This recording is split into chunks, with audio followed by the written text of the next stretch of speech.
Hello everyone, welcome to my channel. నేను మీ లక్ష్మిని. ఈ రోజు అగ్ని పరీక్ష ఎపిసోడ్ 9 గురించి మాట్లాడుకుందాం.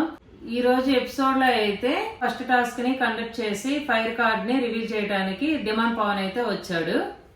డిమాండ్ పవన్ అయితే అసలు చాలా క్యాజువల్ గా, చాలా మన ఇంట్లో అబ్బాయి లాగానే వచ్చాడు. ఎందుకంటే తను అగ్ని పరీక్ష నుంచి మనం చూస్తున్న లాస్ట్ సీజన్ లో కూడా చాలా మంచిగా, అంటే తన ఒరిజినాలిటీ బయట ఎలా ఉంటుందో తను హౌస్ లో ఎలా ఉన్నాడో, అసలు సీజన్ 9 అయిపోయిన తర్వాత కూడా తన బిహేవియర్ లో ఇంత కూడా చేంజ్ లేదు. అంటే కొంతమంది ఎలా ఉంటున్నారంటే, నేను బిగ్ బాస్ లోకి వెళ్తే చాలు ఫస్ట్ వీక్ ఎలిమినేట్ అయ్యి వచ్చిన వాళ్ళు కూడా వాళ్ళలో ఒక రకమైన ఇది కనిపిస్తుంది, ఏదో సాధించేసాము అన్నట్టు. కానీ డిమాండ్ పవన్లో అది ఎక్కడ అసలు చూసినట్టు లేదు. మన ఇంట్లో అబ్బాయి ఎలా ఉంటాడో, తన మాట అయితేమి, తన మాట్లాడే విధానం, తను ఉండే విధానం అంతా అసలు చాలా బాగా అనిపిస్తుంది నాకు ఎప్పుడన్నీ.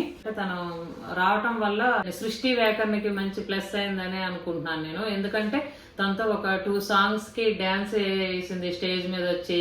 తనకు బాగా స్క్రీన్ టైం అనేది బాగా దొరికింది. డిమాండ్ పవన్ వల్ల చాలా ప్లస్ అయిందని అయితే అనుకుంటున్నాను నేను. ఇంకా ఇద్దరిని సెలెక్ట్ చేయమన్నారు డిమాండ్ కి. ఇంకా సృష్టి వ్యాకరణని, రామకృష్ణని ఇద్దరిని టాస్క్ ఆడడానికి సెలెక్ట్ చేశాడు. ఈ టాస్క్ గురించి చెప్పాలంటే మెమరీకి సంబంధించిన టాస్క్. వాళ్ళ ముందు ఒక 2 బోర్డ్స్ పెట్టారు. అన్ని షేప్స్ కలిసిపోయి ఉంటాయి వెనక. ఈ గేమ్ కి సంబంధించి ఎల్ఈడిలో ప్లే చేశారు, చూపించారు ముందు. అది దాన్ని అన్నమాట గుర్తుపెట్టుకోవాలి వాళ్ళు. వీళ్ళ ముందున్న బోర్డ్స్ లో అయితే అది colour wise and shape wise sequence లో ఆర్డర్ లో పెట్టాలి.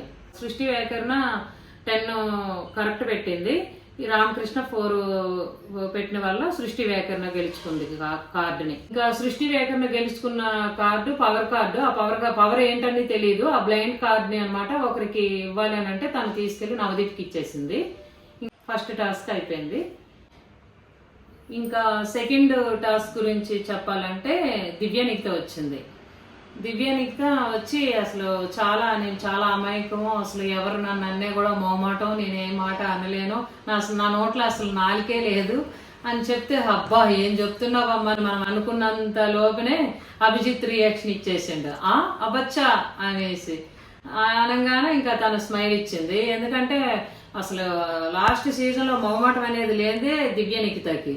ఏది ఉంటుంది అనమాట, ఇంకా నోరేసుకొని పడిపోవటమే కదా నీ పద్ధతి, నువ్వేంటి అలా చెప్తున్నావు అని అభిజిత్ చెప్పకనే చెప్పేశాడు. ఈ టాస్క్ కోసం ప్రియాని, భాగ్యని, శాలినిని, ఇంకా ఝాన్సీని, వీళ్ళ నలుగురిని అయితే సెలెక్ట్ చేశారు. నలుగురు సెలెక్ట్ అయిన తర్వాత ఇంకా స్టేజ్ మీదకి వచ్చిన తర్వాత వీళ్ళకి ఏంటంటే ఒక నామినేషన్స్, అంటే మీరు నామినేషన్ చేయాలంటే ఎవరిని చేస్తారు, నామినేషన్స్ పాయింట్ పెట్టమని అడిగితే వీళ్ళు ఏంటంటే ఇంకా నామినేషన్ పాయింట్స్ పెట్టడానికి ఎవరు ఇదా అని చూసుకున్నారు. ఇంకా వాళ్ళు కూర్చున్నప్పుడు వాళ్ళు మామూలుగా ఏదైనా డిస్కషన్ వస్తుంది కదా, ఆ డిస్కషన్ లోని ఎప్పుడో అపూర్వ చెప్పుంటది, హెయిర్ కట్ అంటే నాకు ఇష్టం ఉండదు, ప్లస్ నేను కొంచెం కొన్ని దగ్గరలో భయపడుతున్నాను అన్న ఆ రీజన్స్ తో ఝాన్సీ ఉన్న శాలిని ఇద్దరు కూడా ఇంకా అపూర్వకి నామినేట్ చేసి చెప్పారు. ఇప్పుడు అగ్ని పరీక్షలోని వీళ్ళు ఎవరైతే జర్నీ చేస్తున్నారో ఈ 15 మెంబర్స్, వాళ్ళు ఆ జర్నీ అసలు అగ్ని పరీక్షకి రాకముందే, ఈ 15 మెంబర్స్ ఈ కౌంట్కి రాకముందు నుంచి కూడా అగ్ని పరీక్షలోకి వెళ్ళాము అంటే అక్కడ ఎవరికెవరు ఫస్ట్ పరిచయం ఉన్నే లేకపోయినా ఆ రిలేషన్ అనేది మైండ్ లోని ఉండకుండా గేమ్ మొదటి నుంచే స్టార్ట్ చేయాలి. నన్ను అడిగితే మొదటి నుంచే స్టార్ట్ చేస్తేనే గేమ్ వెళ్లే కొద్దీ వాళ్ళకి ఒక క్లారిటీ వస్తుంది అనమాట. దీనికి పాపం అపూర్వ ఏంటంటే ఫ్రెండ్సే కదా, మేమే కదా అని కొన్ని మాటలు ముందు అనమాట వాళ్ళతో చెప్పేసరికి తిన కాన్ఫిడెంట్ లెవెల్ గురించి, టాస్క్ లో అనమాట హెయిర్ కట్ గురించి, నేను హెయిర్ కట్ చేసుకోను అన్న మాట గురించి అపూర్వ ఏమైతే చెప్పిందో ఇంకా అదే పాయింట్ల మీద రేస్ చేసి తనని నామినేట్ చేశారు. ఇంకేంటంటే అమన్కి, రోహిత్ కి నిన్న జరిగిన టాస్క్ గురించి అదే పాయింట్ తో నువ్వు అసలు సంచాలకుగా అసలు వేస్ట్, నువ్వేం చెప్పలేదు, అసలు ఫేక్ గా ఆడేవు, సంచాలకుగా నువ్వు అన్ఫిట్ అని చెప్పి ప్రియా నామినేట్ చేసింది అపూర్వాని. అపూర్వ పరంగా ఏంటంటే తనకి వాళ్ళు నామినేషన్ చేసిన పాయింట్స్ ని బట్టి తనకి తాను డిఫెండ్ చేసుకొని, అంటే హౌస్ లో నామినేషన్స్ లానే జరిగింది సీరియస్ గానే. ఎందుకంటే పాయింట్ ని ఎత్తి చూపించారు కదా నువ్వు ఇదే అని. ఇంకా నేను అలా కాదు, నిన్న జరిగిన టాస్క్ లో అమనకి రోహిత్కి జరిగిన టాస్క్లో అసలు నేను కరెక్ట్గానే అసలు నా జడ్జిమెంటే కరెక్ట్, నేను చెప్పిందే కరెక్ట్, జడ్జెస్దే రాంగ్ అన్న పాయింట్లో స్ట్రాంగ్గా చెప్పింది. కానీ తను చెప్పింది అబద్ధాన్ని స్ట్రాంగ్ చెప్పినా కూడా అది నిజమైపోదు కదా.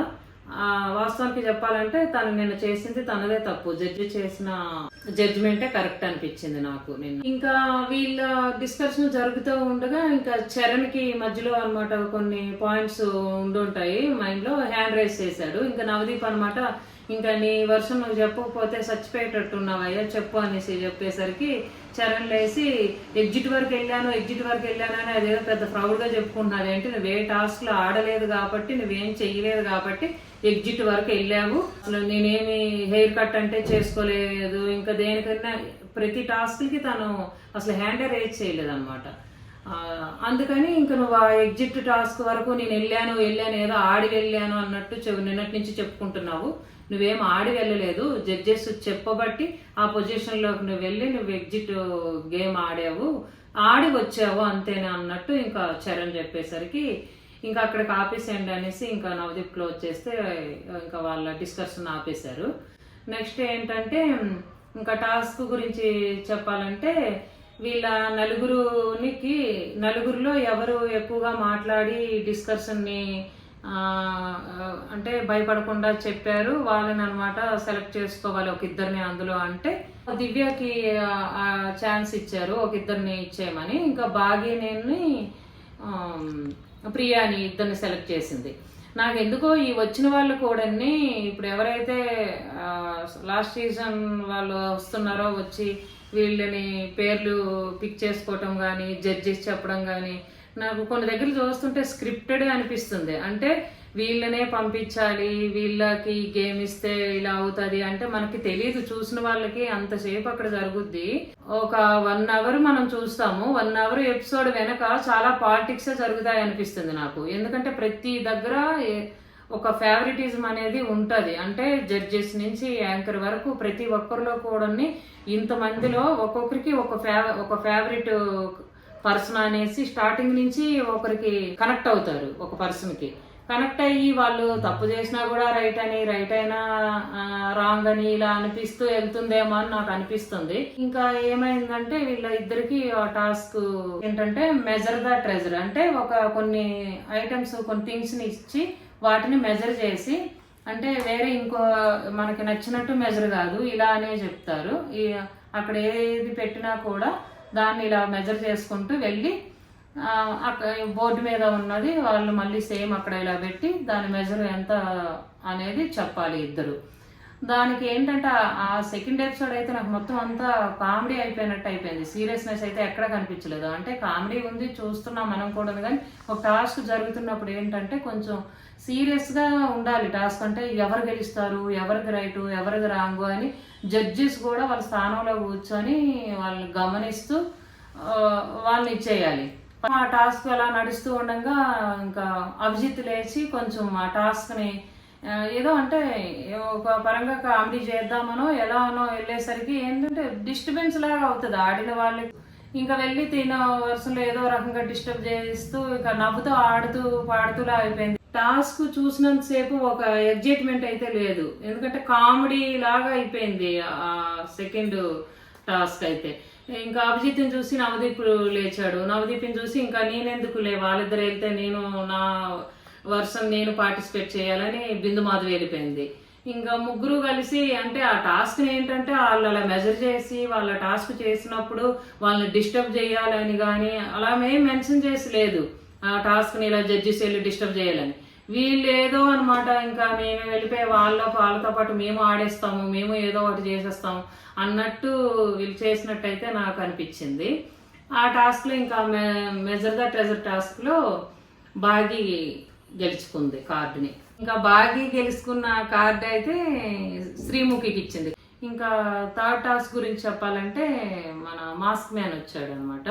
మాస్క్ మ్యాన్ ఏంటంటే మాస్క్ మ్యాన్ చాలా ఫైర్, కానీ ఇక్కడ గేమ్ ఆడటానికి రాలేదు తను కాబట్టి ఒక కార్డుని రివీల్ చేయటానికి వచ్చాడు కాబట్టి చాలా హుందాగా చాలా దీనిగా అలా వచ్చి వెళ్ళిపోయాడు. ఏమి చెప్పుకోవడానికి ఏం పెద్దగా ఏం లేదు. ఫస్ట్ టాస్క్ ఆడటానికి ఝాన్సీని శాలినిని సెలెక్ట్ చేశారు. ఇంకా వాళ్ళిద్దరూ గేమ్ ఏమి ఇంతవరకు ఆడలేదు కదా, మిగిలింది వాళ్ళిద్దరే కాబట్టి ఇంకా వాళ్ళని సెలెక్ట్ చేశారు. టాస్క్ పేరు ఏంటంటే తాడు పెంచిన బంధం. అంటే వాళ్ళ ఇద్దరికి ఇండివిజువల్ గా ఏదైనా ఇచ్చి టాస్క్ ఇచ్చి నీ బలం ఏంటి, నీ బ్రెయిన్ ఏంటి, నీ తెలివి ఏంటి అనే టాస్క్ కాకుండా వాళ్ళకి ఇచ్చిన టాస్క్ ఏంటంటే వాళ్ళలో వాళ్ళకి ఎంత సపోర్ట్ ఉంది, ఎవరికి ఎంత సపోర్ట్ ఉంది, ఎవరికి సపోర్ట్ చేస్తున్నారు అని తెలుసుకోవటానికి ఇంకా ఒక చిన్న తాడు తీసుకొని వెళ్ళి వాళ్ళ కాళ్ళకి వీళ్ళు ముడేస్తే వాళ్ళకి ఇష్టం అనుకోండి కట్టిన ముడి వేసిన పర్సన్ తాడిని అది ఉంచుకోవాలి, లేదు ఇష్టం లేదంటే వెంటనే తీసిస్తే ఇంకొకరు వెళ్ళి లాక్ చేయొచ్చు. అలా దాని గురించి ఏంటంటే ఇక అక్కడ తెలిసిందనమాట. అంటే ఎవరు సపోర్ట్ ఎక్కువ అనేది ఈ టాస్క్తో బయటపడిపోయారు అనమాట. ఎక్కువ సపోర్ట్ అనేది ఝాన్సీకి వచ్చింది. అయితే శాలినికి కొంచెం నెగిటివ్ ఈ వైబ్సే ఉన్నదన్నమాట ఈ టాస్క్ వల్ల. నువ్వు ఇలా ఉంటావు అలా ఉంటావు అని, అంటే తను బిహేవియర్ మెంటాలిటీ ఎలా ఉంటుంది అనేది ఆట వెళ్ళి హౌస్లోకి వెళ్ళిన తర్వాత చెప్పగలం. కానీ వాళ్ళతో జర్నీ చేస్తున్నారు కాబట్టి వాళ్ళకి మనకన్నా ఎక్కువ వాళ్ళకి తెలుస్తుంది కాబట్టి దాన్ని బట్టి తనకి జడ్జి చేశారు. లోపలికి వెళ్ళాక తను అలా ఉండొచ్చు, అందరితో కలిసిపోవచ్చు, ఏదైనా జరగచ్చు. ఇప్పుడు ఇలా అన్న వాళ్ళే తనతో ఫ్రెండ్షిప్ చేయొచ్చు, ఏదైనా జరగచ్చు. ఝాన్సీకి హెడ్ స్టార్ట్ కార్డు వచ్చింది. ఇంకా ఏ టాస్క్ లోనన్నా తనకి ఒక అడ్వాంటేజ్ ఉంటుంది ఆ కార్డు వల్ల. ఇప్పటి వరకు అయితే అభిజిత్ కి కంటెస్టెంట్లు ఎవరు కార్డు ఇవ్వలేదు కాబట్టి తను ఒక ఎల్లో కార్డు తీసుకొని వచ్చాడు. ఆ కార్డుతో ఏంటంటే ఎవరికి ఆ కార్డు వల్ల బెనిఫిట్ ఏమి ఉండదు, అది కొంచెం వార్నింగ్ కార్డు లాగా ఉంటుందని చెప్తున్నాడు దాని గురించి. అంటే ఎప్పుడన్నా ఎవరినైనా బయటికి పంపించవచ్చు, ఆ కార్డు ఇచ్చిన వాళ్ళు వెళ్ళిపోవచ్చు అన్నట్టు. ఏంటనేది ఇంకా నెక్స్ట్ ఎపిసోడ్లో తెలుస్తుంది ఆ కార్డు గురించి. ఫస్ట్ టైం మా ఛానల్ ఎవరైనా చూసిన వాళ్ళు ఉంటే సబ్స్క్రైబ్ చేసుకోండి, లైక్ చేయండి, ప్లీజ్ షేర్ చేయండి, మమ్మల్ని సపోర్ట్ చేయండి, మమ్మల్ని ఎంకరేజ్ చేయండి please. Thank you for watching.